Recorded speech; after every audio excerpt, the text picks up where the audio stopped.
Here we go. We got everybody. Why did I put my stupid headphones in? Like I'm gonna hear anybody.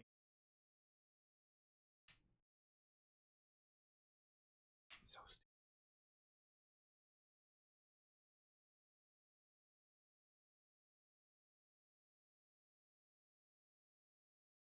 Alrighty.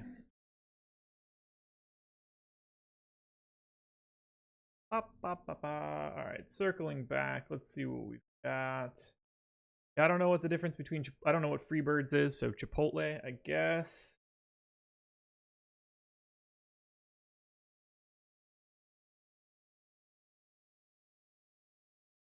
Alright, let's see. What's up, everybody?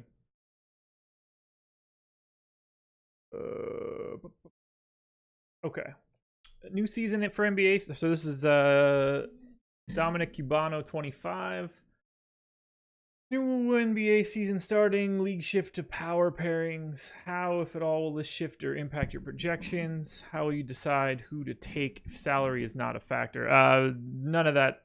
None of the offseason changes to like people on teams. It doesn't change anything for me. Do I anticipate investing less early on with no, I will play more at the start of the season than I probably will at the end of the season. I want to have as much money as I can and play on day one. Did I see Joanna? Yes, I watched Joanna beat the tar out of Michelle Watterson. Do I set up any rules in Cruncher for NBA?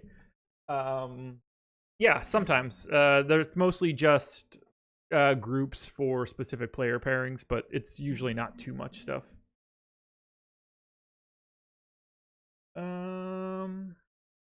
Move my windows around here.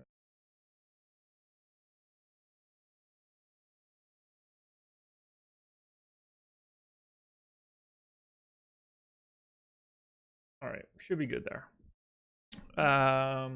Why are my NBA projections getting the boot? Because Alex is doing our projections. So in lieu of having mine, everybody will have Alex's, which I think is probably a benefit to most people. What's a good player pool size for large GPP showdown on DK? There is no answer to that. A lot of that has to do with variance, and that is your personal variance. That is. There's no right or wrong answer to that. Could be small on one week and massive on the next. Dave, can you elaborate more on what's in store for target score percentage, or is that a secret still? I just don't have anything. I don't have anything to update. We're gonna have some sort of like percentage metric, whether that's target score, or like odds of hitting 5x or 6x or something like that. We're gonna have something. We don't know what that is yet. I'd rather Alex's projections not be available to the public in NBA. I get where you're coming from there.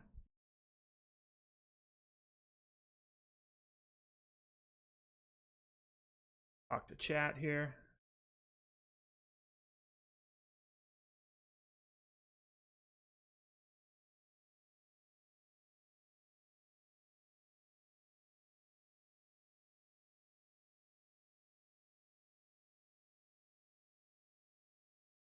Will Alex's projections include standard deviation? Do I use standard deviation to influence your randomness or rely more on uniques? I honestly don't know if it'll include standard deviation. My first assumption would be no, it won't. But that's not set in stone. And yes, standard deviation is how I set my randomness for everyone in the NBA.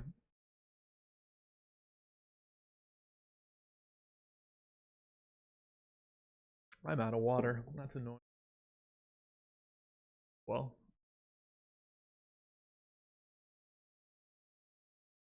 started doing some more projections. I actually projected a little bit of minutes just to see, since we do have FanDuel and DraftKings salaries at this point in time. So as of right now, day one, Dwight Howard, 4,500 on DraftKings, opening night. Something to keep an eye on. Montrezl Harrell, 6,100 on DK. Also another price that I'm very interested in.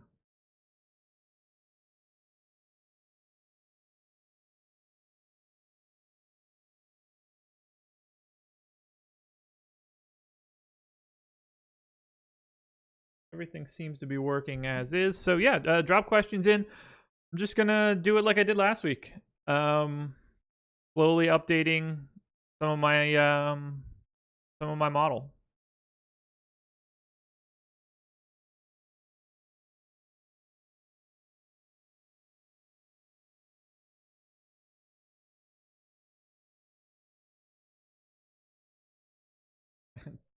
Dave, are you the only one? There are 8 people watching right now.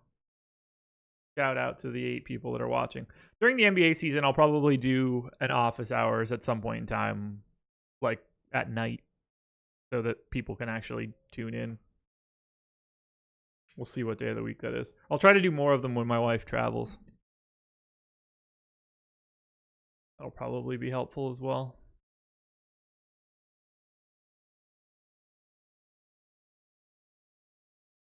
Will the boss man be in the deep dive as well? Oh, I don't even know what I'm supposed to say right now.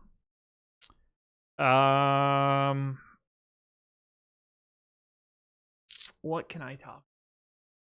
I don't know how official everything is, so here's what I'm going to say.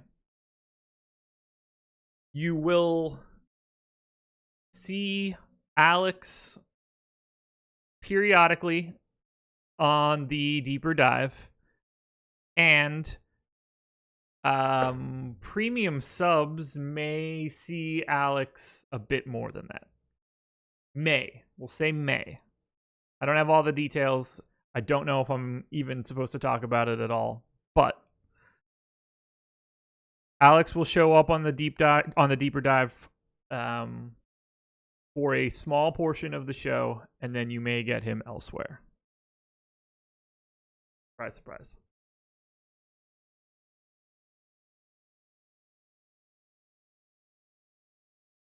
Sorry to keep harping on randomness stuff. Are you setting the unique players per lineup to something other than 1? Probably not. I'll probably have it at 1. It's possible that I move to 2. It's kind of a little bit more slate dependent for me.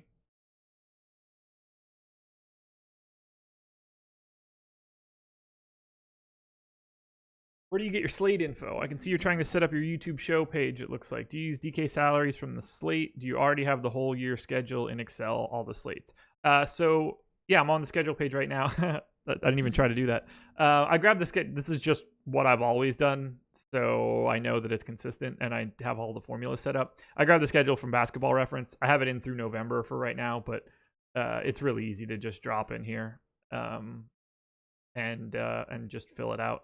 So I get the NBA, since the NBA schedule, it's not like baseball where there's rainouts and a game in May is going to show up in September. The NBA schedule is the NBA schedule. They don't move around. So normally I just load the whole thing, but I only grabbed October and November just to build out my sheet. So it'll automatically just select all the games for a particular day, and then I just add the betting line into it. And then each day I grab the salary file for DraftKings, FanDuel, Yahoo, and Fantasy Draft this year, I guess. Can you watch this later? You're at work. Yes, you should be able to.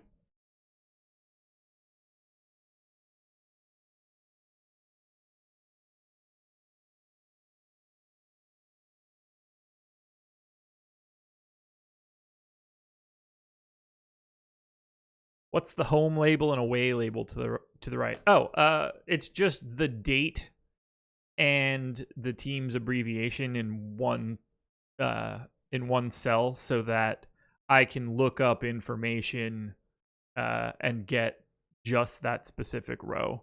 So I just want to know, like, if the Pistons play on, like, if I know the Pistons play today, to look up in this table, I need both today's date and the abbreviation. So instead of doing an array and making the formula like a bit more rugged, I just create a dummy lookup label.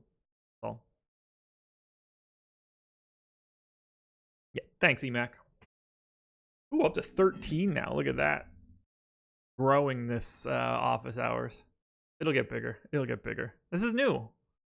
It's much better to just talk through these answers, too. Do I stack in NBA? If so, what percentage of 150 lineups are stacked, and do you stack guard, center, or any position? I don't stack in the NBA on purpose. If it comes up, totally cool with me. But I don't set out to make stacks in the NBA.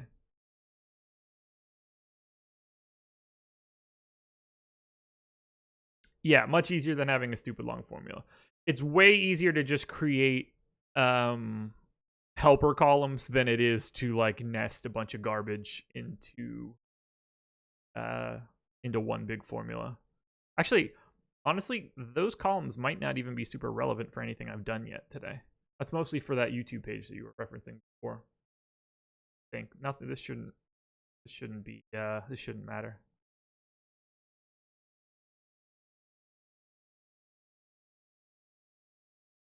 It is. Oh, I know where it is. Bang. Yeah. So this will explain the label section. So what I want to do is get the opponent's abbreviation when they're on this particular slate. So I'm looking up the abbreviation based on today's date, which I have saved, and the team. And then instead of this having to be date and schedule label, which makes it the sheet slow down a lot, I just created the away label column. Makes it a little easier for me. I can make this bigger if you guys can't see it too. Yeah, so right off the bat, 10-2 Anthony Davis on DraftKings, looking pretty good for opening night. Dwight Howard, and this is a total guess on minutes. I have no idea what some of these rotations are going to look like. Lakers in particular are pretty difficult. But if AD is projected for 34 minutes, he's going to look damn tasty. And if Dwight Howard gets a decent chunk of time, 4,500 is going to be quite a bargain. Lots of value at the big man position so far that I'm looking at. Like Montrezl Harrell at 6,100 should be pretty tasty. Lou Will at 6,200 on FanDuel, also pretty nice. We will be talking about that coming up a week from tomorrow.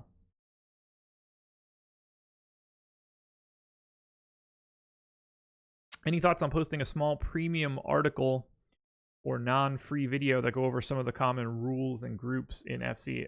So to me, I don't have any common rules and groups. It's so very slate dependent, and most of it is just positionally speaking. Just don't get this guy with that guy. For me, I just kind of let it fly. I do need to build out that YouTube sheet though. It's the only piece of this that I haven't done yet.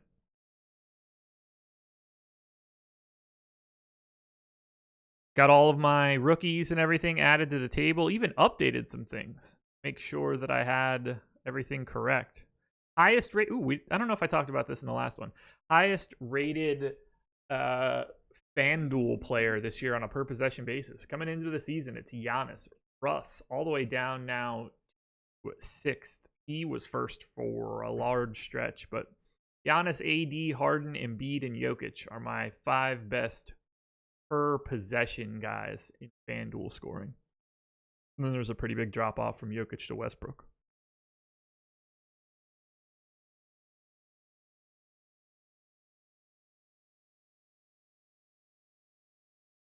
Oh, man. I'm so pumped for this NBA season. It's insane. I cannot wait to dig into this. Trying to mimic how you do that YouTube show sheet going into this year. I want to just be able to see a matchup on one page with all the players. Yeah, I've been thinking about like redesigning that too. I just don't know what I'm going to do. Yes, there will be a daily NBA strategy show. Schedule's going to look almost exactly like baseball. We'll have a 9:30 a.m. NBA strategy show. And then at least until football season is over, it'll get followed up with the NFL show from 11 to 12. We'll have the deeper dive from 4:45 till 6. Live before lock from 6 to 7. and maybe one other piece of content during the week. Spags was gonna have Four Corners at least a couple times a week during the NFL season, pretty regularly after that. We'll have weekend strategy shows, weekend live before locks, no weekend deeper dives. A little bit more written content this year. That'll be good. It'll be good. And I wish I could figure out why this OBS is not using my CPU as much.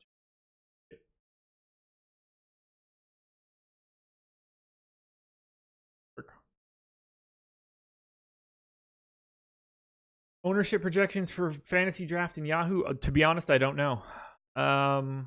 If I had to guess, I would say yes to Yahoo, no to fantasy draft. It just off the top of my head. But I truly have no idea.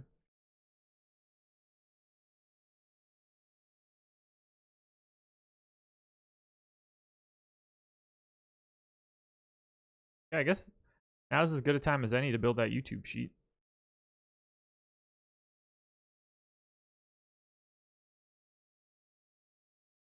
Don't remember what it looked like at the end of the year last year, that's for sure.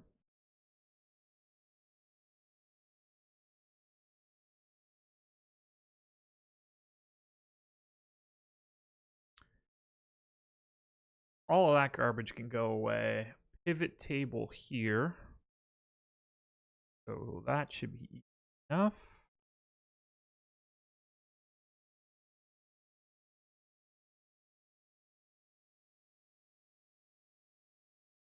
But you asking me about like the third string center for the? I assume he's on the Raptors still. I don't know.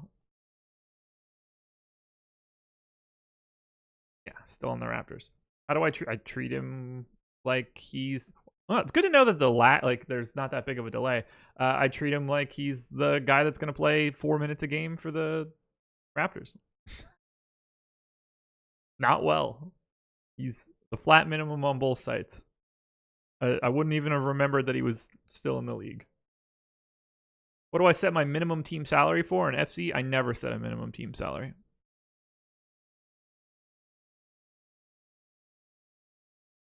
Trust me, sometimes I can't tell if Dave tries to ask me weird questions either. Seems abundantly clear that the answer is yes, but it could be no. Trying to avoid awkward silences. What part of this is an awkward silence? Is it awkward? That's kind of worse for me.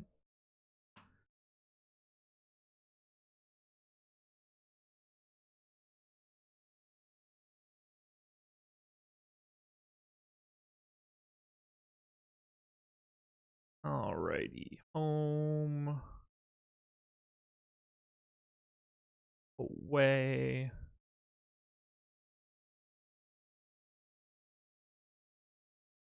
Ungroup.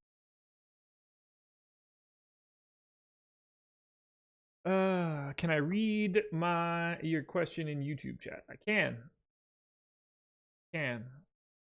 When I'm in Cruncher, do I ever use the game stack or team stack function for NFL or NBA? I do not. Also, while it's fresh in my mind, is there any chance we might be able to see how you rank players for NBA this year? Rank how? Fuck is that?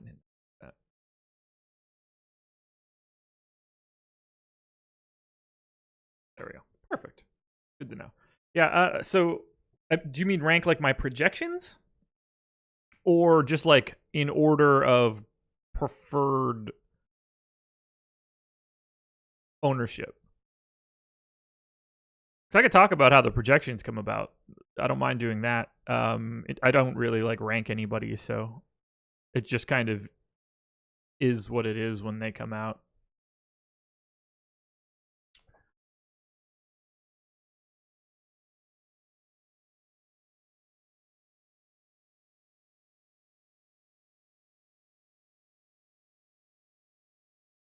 Shit, I did that.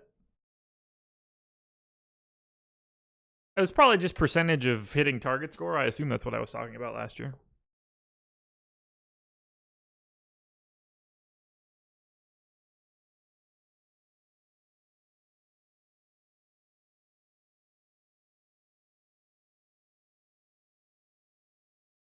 Oh, schedule it. How do we handle players from late games that are volatile? We're not going to know if Kawhi is playing before lock many days, and that's rough with no late swap. You take the risk.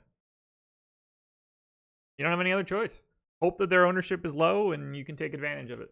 Hope that people get too scared. Are there any particular players on new teams that you think will be more or less involved in the offense than they were on their previous team? That's a really good question. I mean, I expect Lonzo Ball to thrive with the Pelicans. That might not necessarily be like massive in a DFS landscape, but just the pace of that game, the pace of the way they play, and he could put up some really crazy assist numbers. Who else?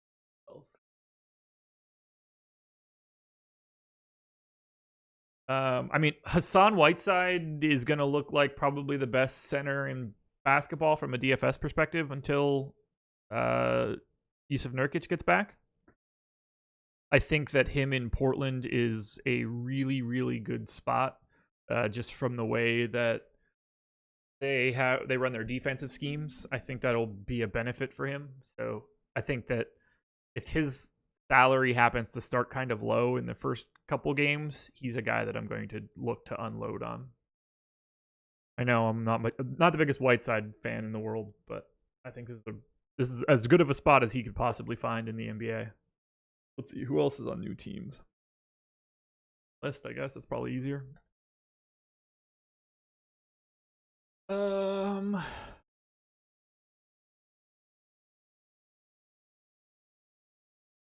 Atlanta, I mean, Jabari will be fun because he thinks at defense.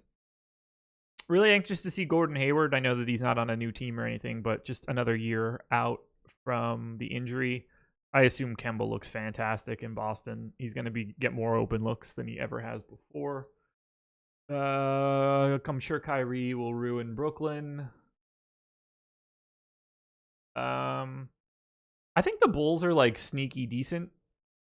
That's a team that I kind of want to watch more. Charlotte is just fucking terrible. I don't want to watch Cleveland. I mean, clearly watching Dallas and Porzingis and Luka is going to be fantastic. Hard to avoid that one. Jeremy Grant on Denver will be really fun. I don't think he'll matter at all from a DFS perspective, but just as like a piece, I think that he's a fantastic ad. Derrick Rose for the Pistons is going to be able to do basically as much creation as he wants to. They are severely lacking in that area. I mean, D'Angelo Russell should be really good for Golden State, ignoring my thoughts on him.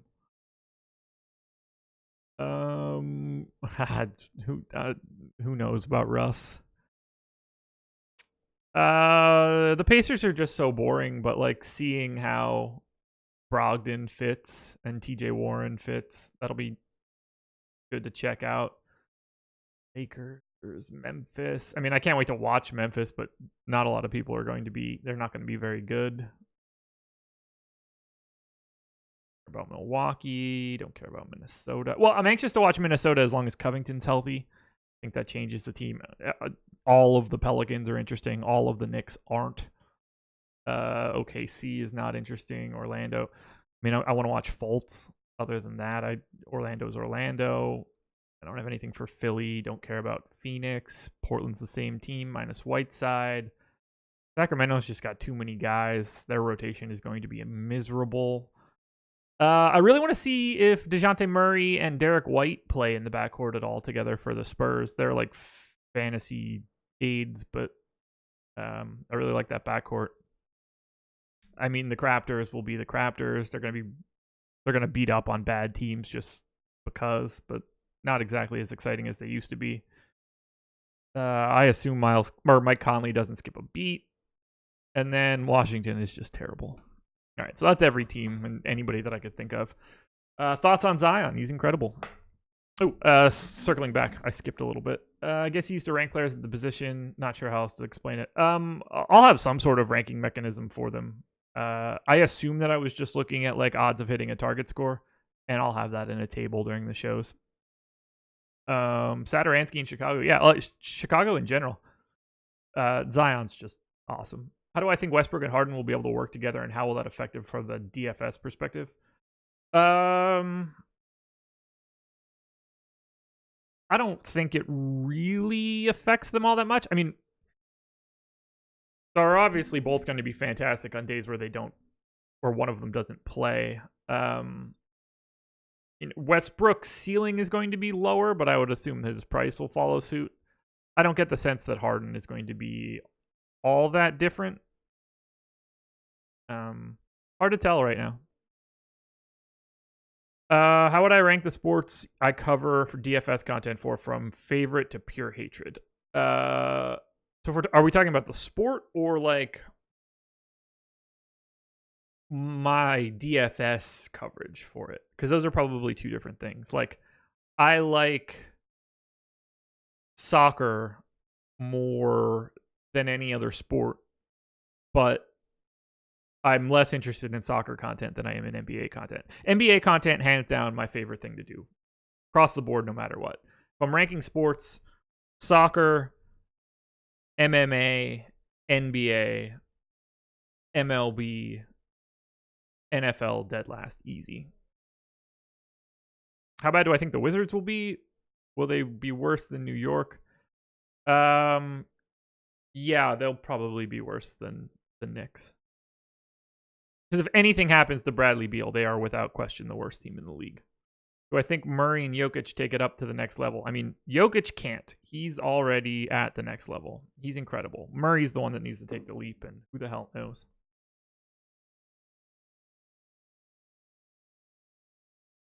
Yeah, El Negro Loco.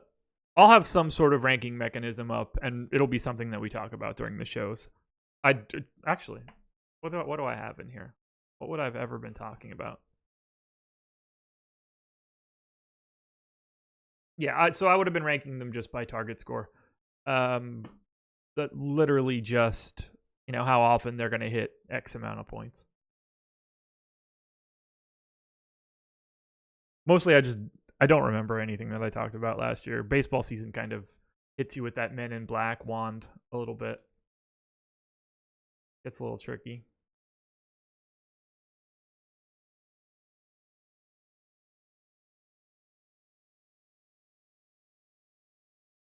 Yeah, for the most part, I just haven't gotten to that point in like the spreadsheet building, so I just have no recollection of anything that I do.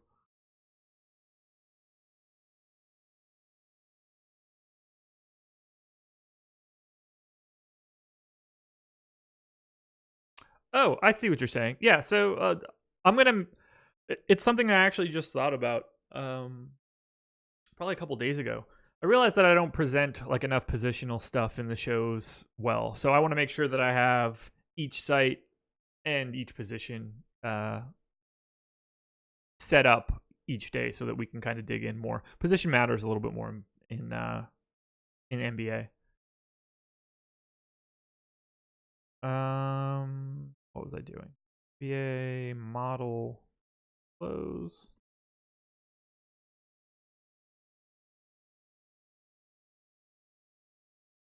Damn, dope. Even brought the formatting. That's fun. What's the value metric in red? How is that calculated? Fuck if I know. Looks like it was my projection minus the target score.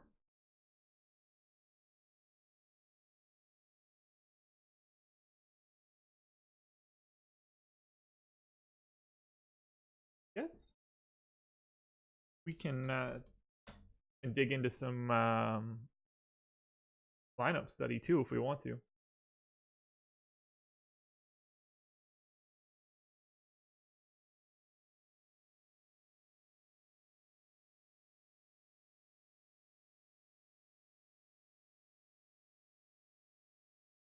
Let's go back to 2-week stretch in February. What do we got? Nope, wrong year. Nope, right year. Cool.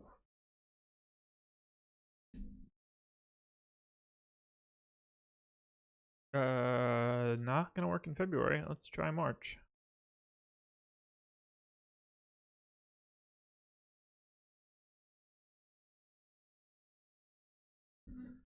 April 27th. I binked that day. Okay, there we go. Now we got it.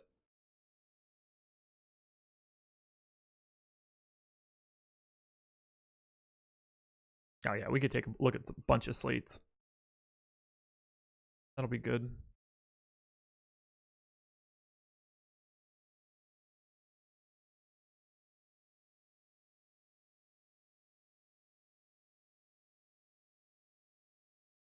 See, I want to change up this format a little bit because we have so many more sites that I don't know. I don't have enough like screen real estate. I don't really know what else I can do outside of pivot tables, but I don't really want to do that. Am I interested in doing more FanDuel since they're done away with drop score? That would be a huge change in overall process of lineup construction. It's not going to be a change for me at all. I'm just going to go back to playing the way that I did the year before. I've always preferred FanDuel for basketball than DraftKings just because that's always, I don't know why. I just kind of played there. But I generally play more on FanDuel for the NBA. I'm just going to play wherever the best contests are this year. I'm not super worried about whether that's FanDuel or DK or Yahoo or Fantasy Draft. I'm going to be way more cognizant of my contest entry instead of just jamming into a bunch of dumb stuff just because it's the NBA and I've got like a awkward addiction for it. Just I gotta figure out what the best way to display this is. We're obviously going to go game by game in the strategy show, so displaying each team needs to happen like this. Just don't know if there's a better way to display, 4 different sites salary and 4 different sites projection, ranks and odds and stuff. Don't know how I want to do that, how I can imagine it. If anybody has any thoughts of things that they'd like to see, feel free to let me know. This is last year's sheet, by the way. Those Thrive props. What up, Adam? I know you're not watching this. Clown.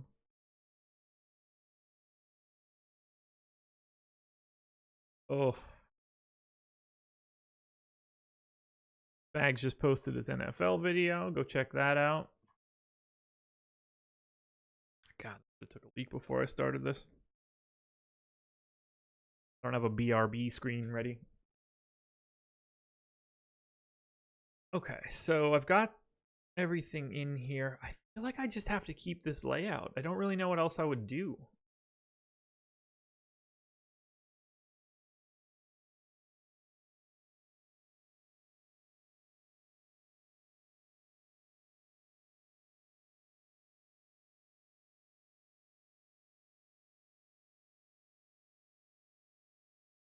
Spags, I have no idea what you're talking about.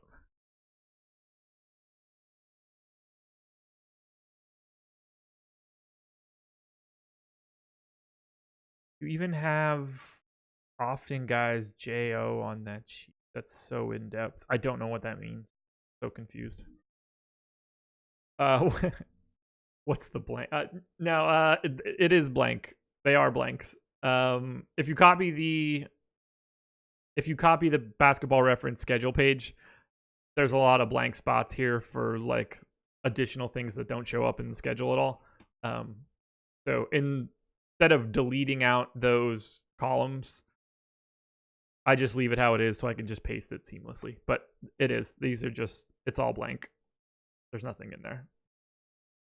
I'll just use one single digit so the columns would be named the same and I could shrink them to the right size.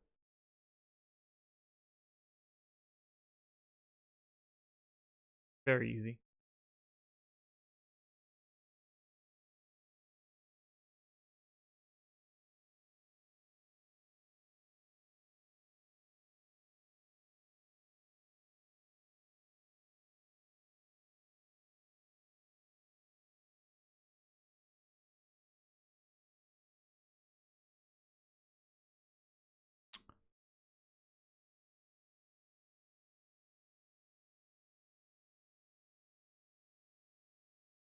I think the drop score format was an edge. I feel like the casuals would have slotted 2 5K people in there and never.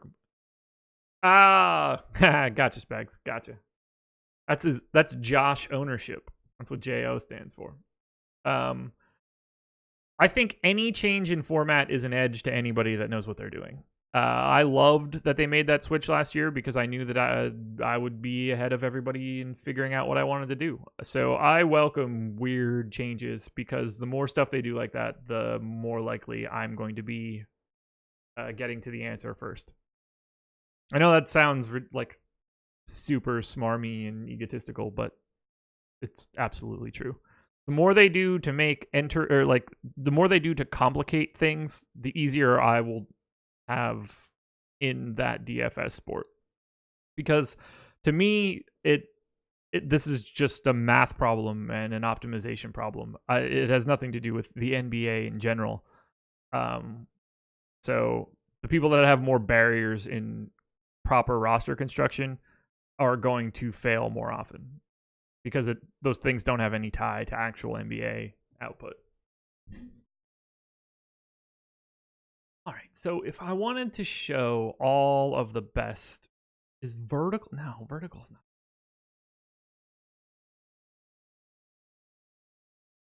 I want to show points per minute. I need to show most of this stuff.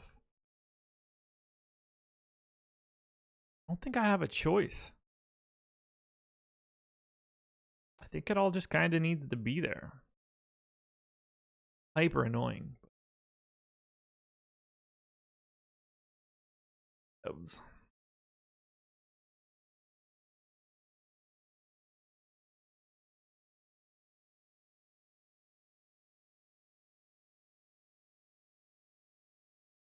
Righty.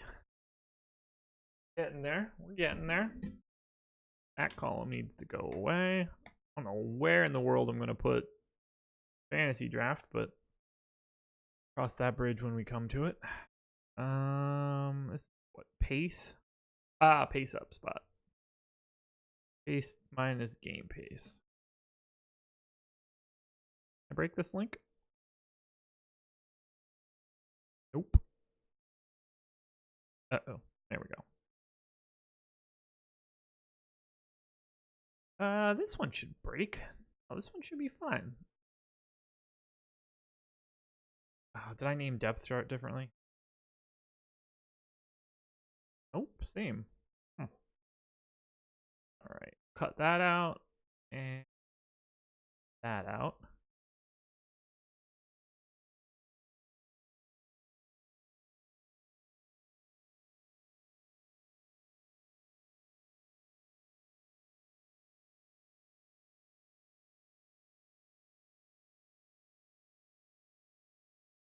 What in the world am I looking up in this table?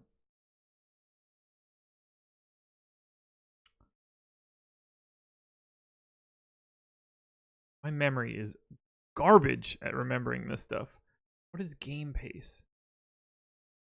It's just the regular team's pace. Okay. I just need this. Now, and see, it all comes back to me, guys. I have no memory of what I do by the end of the season. I have no idea at all what's happening.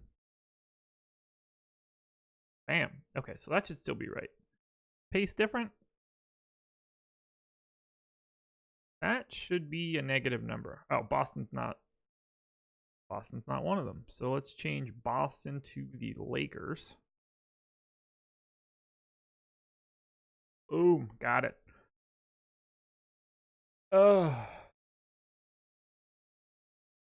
Yeah, since DK and Fantasy Draft have the same scoring, I could just add a Fantasy Draft salary column. I would still want to be calculating value differently, though, so that's kind of tricky. I have so much more vertical screen real estate than I do horizontal, oddly enough, that it's kind of annoying.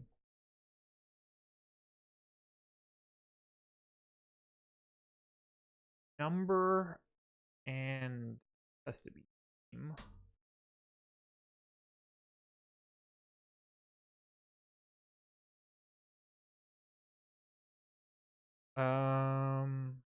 What was I looking up here?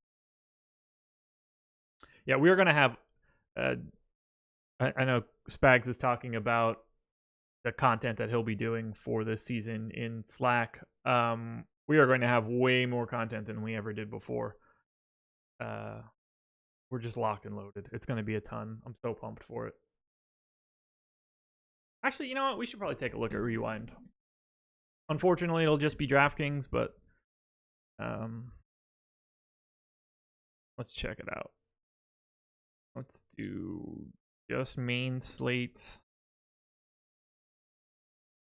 Sort by prize pool. All right, so March 4th. $7 mini bounce pass. Prize just doesn't say Awesemo at the top. How many people maxed? 124. And profit is pretty spread out. Very different than what you normally see in baseball. Here's the most interesting piece of this stuff, and this is how you figure out that you kind of just need to understand your own personal tolerance. We went from 93 people in the player pool to, let's say, 24, because this guy very clearly ran a 150 lineup train. You could either be a really tight core or the opposite. Really big swings in exposure. So let's add that one, and then let's see who else is here. Could add. So Alex used 58. The high was 93. Who's the best example of somebody at the bottom?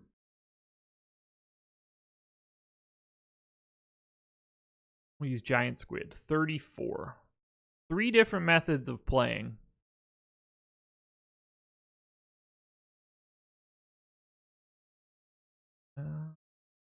Let's get rid of game total and game. That helps. I knew it was going to happen. That's so annoying. What formula did I use to convert the basketball reference date? Good question. There you go. All right, so let's take a look at this. From an exposure point of view, the chalk play, LeBron James. I might need to refresh this. Yeah, I'm going to have to refresh it. Let me grab this back again. I think this is going to be irrelevant. So let's remove team total, game and game total. Sort back down by 150. Now, obviously, this is just one example, but let's see the guy that used 93 people. We'll see Alex. And then we'll grab Giant Squid. 3 different methods. Wasn't it Giant Squid?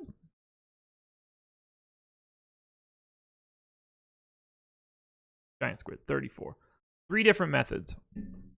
So, chalk play on this particular slate was LeBron at 52% ownership. Giant Squid, tighter core, came in at 30. Faded a little bit. Faded the exposure. Was heavier on Rudy Gobert. Actually, let's look by salary. 3 guys 10K or higher. Barely no ownership going to Jokic here. This is the most interesting piece of it all. Giant Squid had 0 Giannis on a day where he had 11% ownership.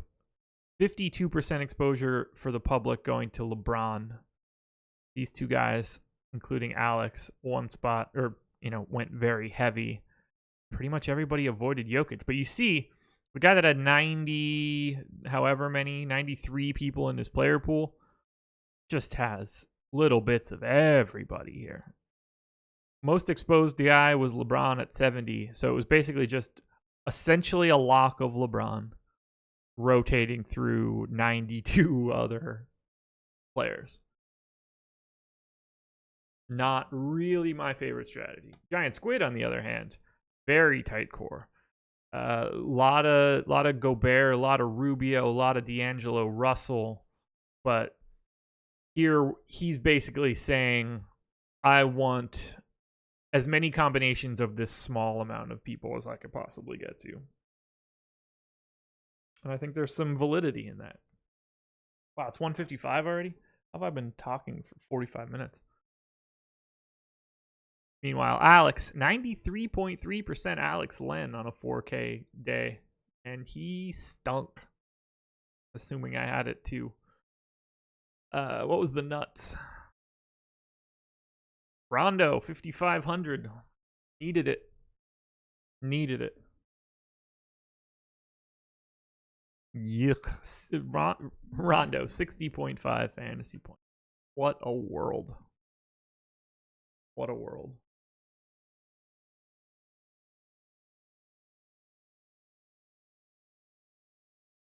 Let's take a look at Giant Squid's lineups and see if we could read into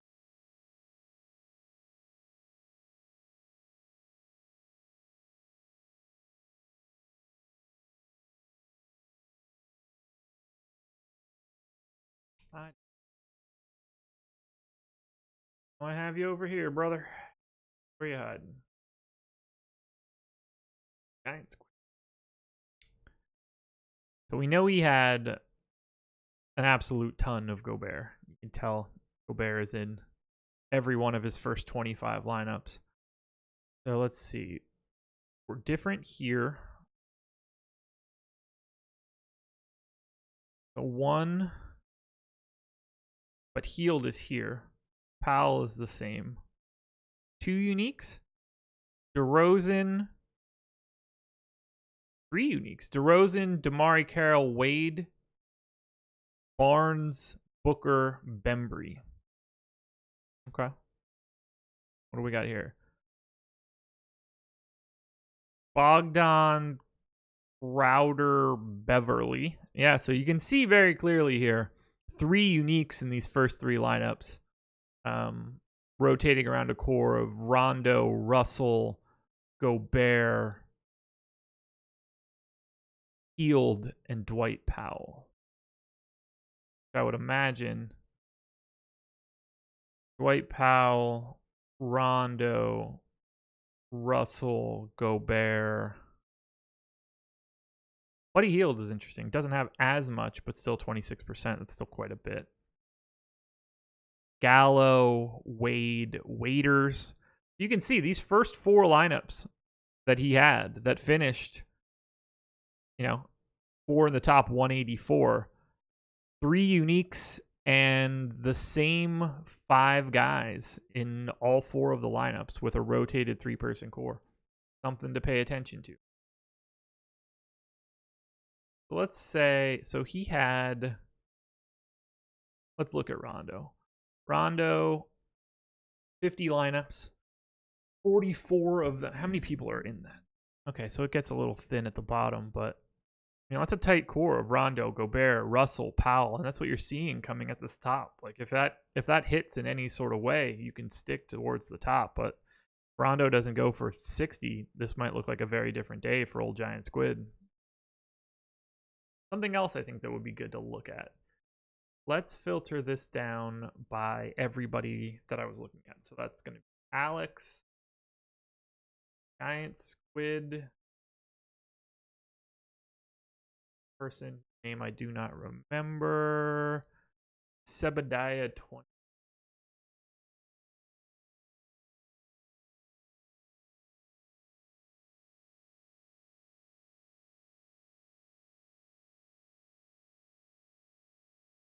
So we've got 3 different people, one using a massive player pool, one being Alex, the other using a very tight player pool. Here's the interesting user. And then we will look at average ownership, which I think is something interesting that people probably don't pay much attention to. I don't want max score, I want average. So, Giant Squid with the highest average score, also that should come as no surprise. He's also the only one that was profitable of the three.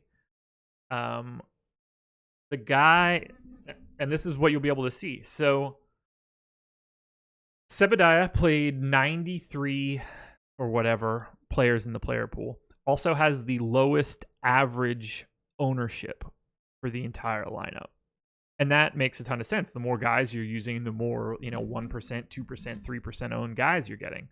That's a pretty big gap, especially behind Alex, who used an average of basically 180% in his lineups, including a lot of lineups getting into the 200s, whereas Giant Squid only had 2, and Sebediah did not have one at all. Got down into the 60s and 70s in aggregate ownership.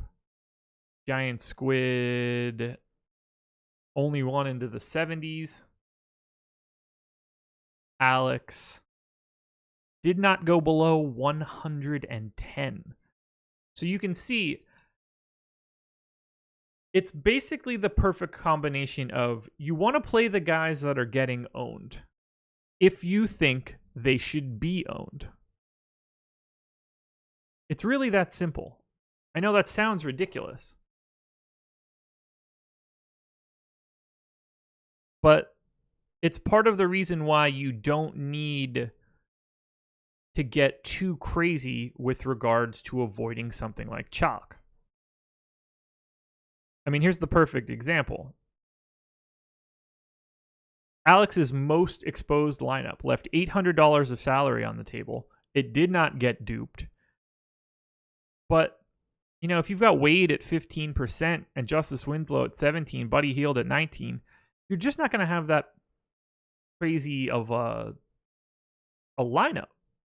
He left $900 here in salary. What was his best lineup?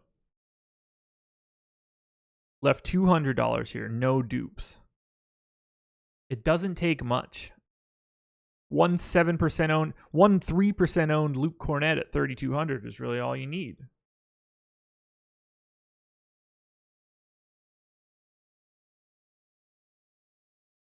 I think that people, I don't want to. It's hard to broad brush because every day is going to be a little bit different. I would say that the biggest issue for anybody in general is going to be playing too many guys at low ownership. Because really, if there's a guy, and there is a game theory element to this, I don't want to ignore that. But for now, ignoring that, there's something to be said for playing the guys that you think project well that are also owned.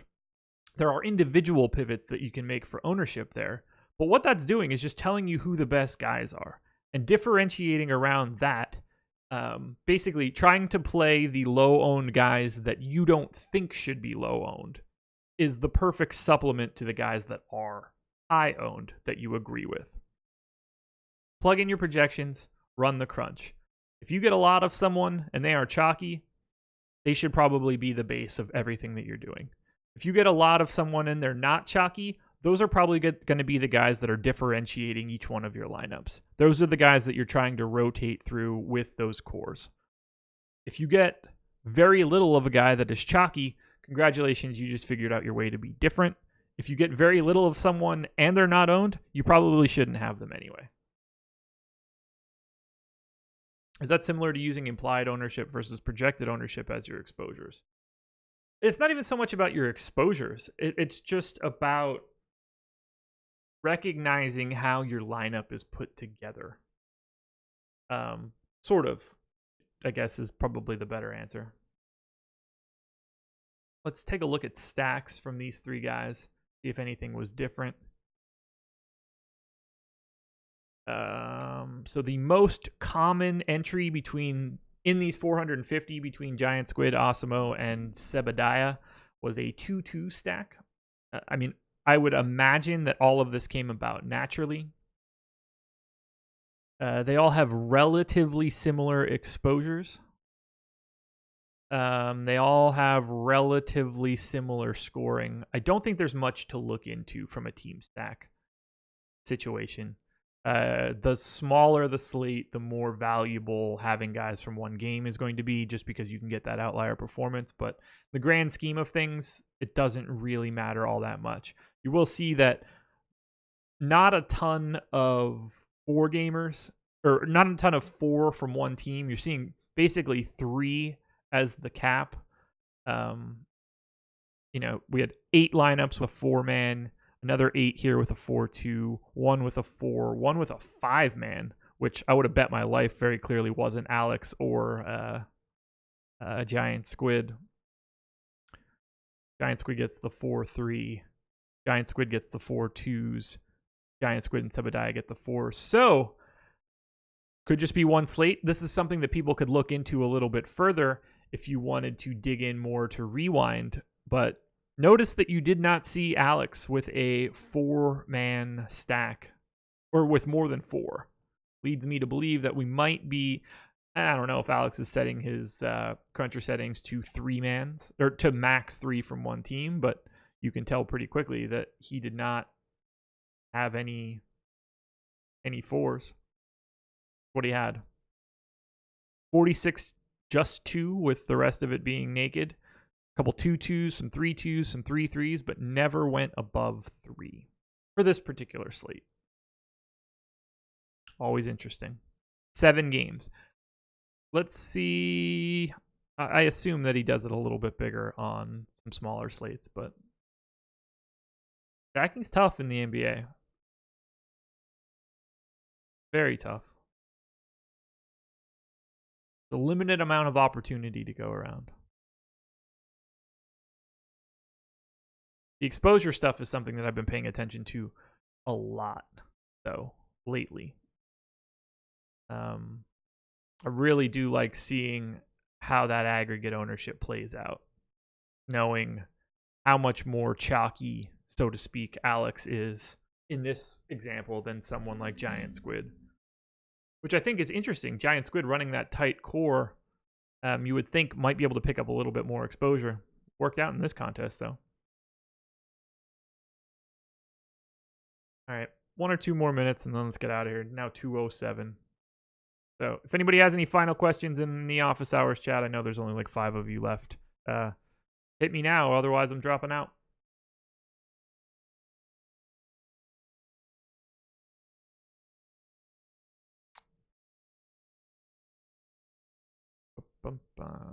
Next night was 6 gamer. Let's see who else is involved here.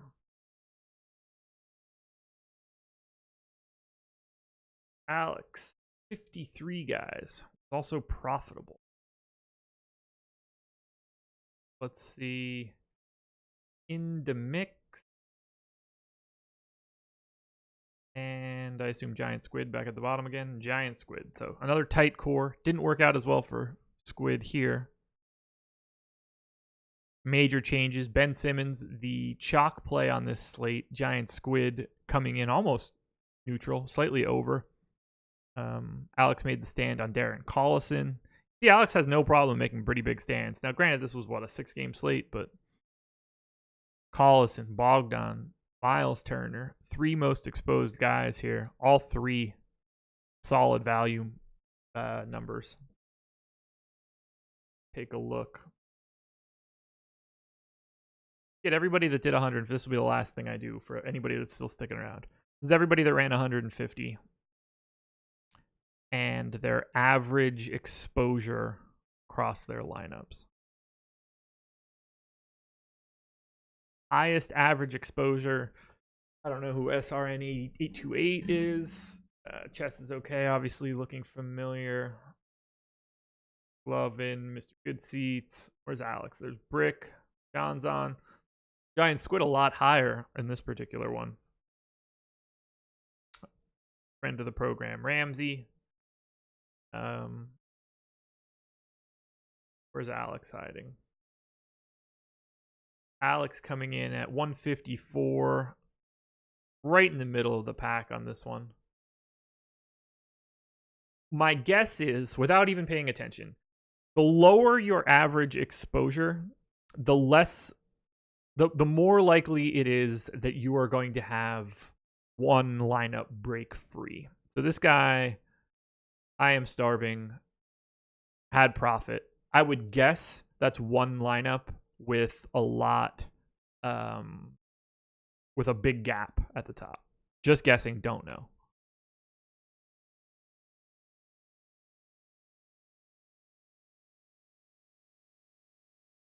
Finished 9th, paid off most of it, 28th and 56th. The rest of it, really not that interesting. Whereas if you have a high amount of exposure, and in this case, oh, that guy ran a single train. He doesn't count. Now, obviously, this is just going to be a big payout for the first one, but 6, 20, 25, 40, 95, 95, a bunch in the hundreds.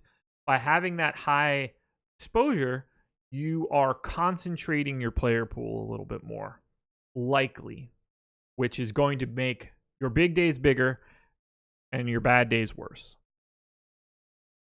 Whereas if you're at the bottom here, you're mostly going to have similar bad days with the hope that one of your days break free. Get my money. 142. Couldn't get it done. All right, guys, that's it. Thanks for joining me. Office hours. I'll be back next Monday. Final day before the regular season. Later, guys.